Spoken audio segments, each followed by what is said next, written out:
Deep inside our financial markets, there's a kind of high-tech pickpocketing going on, and it costs investors billions. Today, we're going to pull back the curtain on what it is. It's a practice called front-running.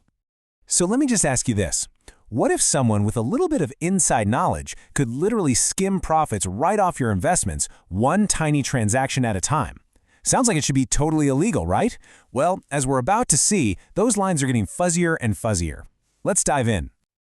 All right, first things first. What exactly is front-running? And why do we call it the ultimate unfair advantage? Yeah, you really have to understand, this isn't just some clever Wall Street trick. Regulators see it as a complete betrayal. It's a profound breach of duty.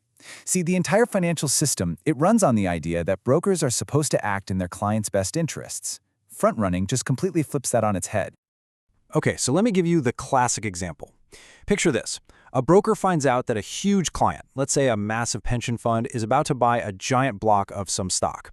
Now, they know this purchase is going to push the stock's price up. So what do?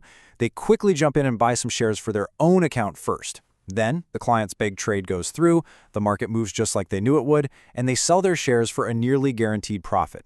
They're using secret info against the very client they're supposed to be helping.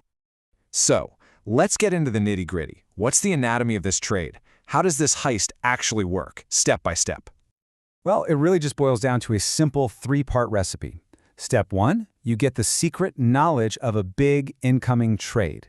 Step 2, you breach your duty by putting your own trade ahead of your clients, putting yourself first. And finally, step 3, you take the profit, cashing out the second that client order moves the price. It's a simple, illegal formula for what is essentially risk-free money. And this whole thing isn't just a one-trick pony. We've been talking about the traditional broker version, but it's evolved. You've got intermarket, front-running, where you use info about an order on one exchange to get ahead of it on another. Then there's research report front-running. That's trading just before your own company releases a big report you know will move the market. And then there's the modern beast, electronic front-running. And of course, technology has completely transformed this whole game. It's become a high-tech arms race. The fight against front-running isn't really about policing people anymore. It's about trying to police incredibly fast algorithms.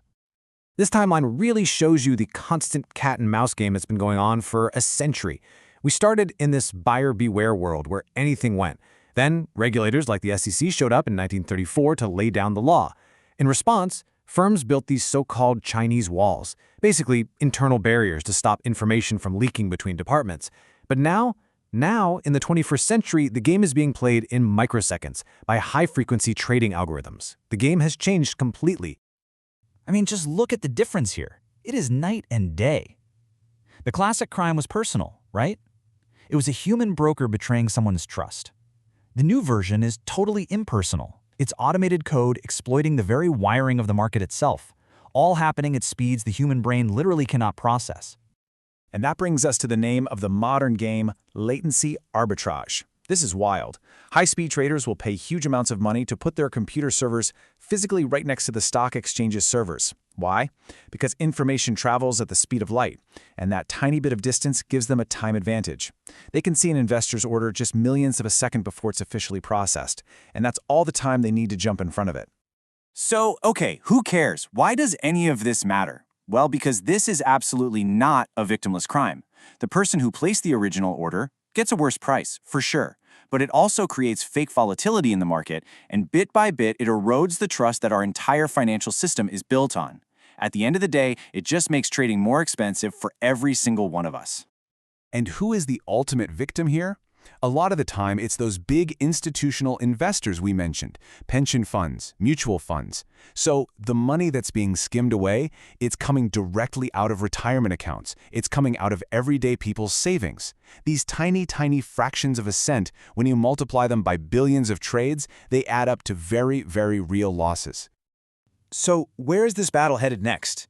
Well, we have to look to the new frontier of finance, the chaotic, unregulated Wild West of crypto and decentralized finance, or DeFi. Which brings up a really fascinating question, right? How can you possibly front-run a market that's specifically designed to be decentralized? A market with no brokers to trick, no traditional exchanges to exploit? Well, it turns out the vulnerability is actually built right into the system itself. The answer is something with the kind of scary-sounding name of minor extractable value, or MEV. But think of it like this. On a blockchain like Ethereum, all the pending transactions hang out in this public waiting room called the mempool. The powerful computers that bundle these transactions into the official record, they're called miners or validators, they get to see everything in that waiting room. And here's the crucial part.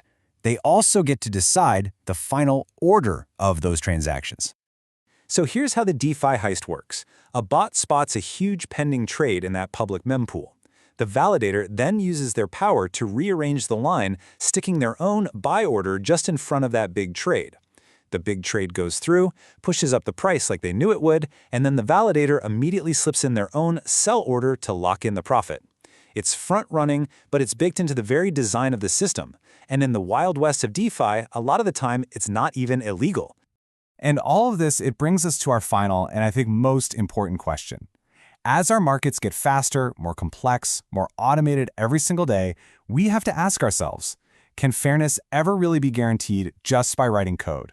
Or will human ingenuity always find a new way to get an unfair advantage, whether that advantage is measured in minutes or microseconds or just the order of transactions in a block? That's the challenge that everyone is facing right now.